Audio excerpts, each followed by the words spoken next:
Hello everyone, in this video I'll show you how to delete Roblox account without support, right? Basically, to be honest, this is not possible because there is no any option to delete your account without support.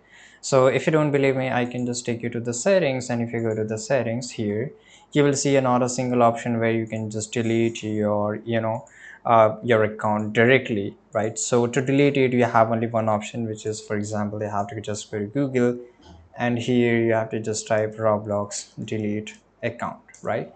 And here you will get this official Roblox support. So here you have to fill up this form here. Now here you can just go and click on support form.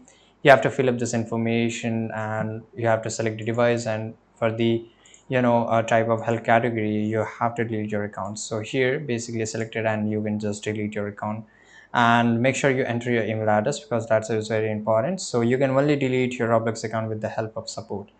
It's not possible without this support, right? So this is it. If you found this information really useful, subscribe.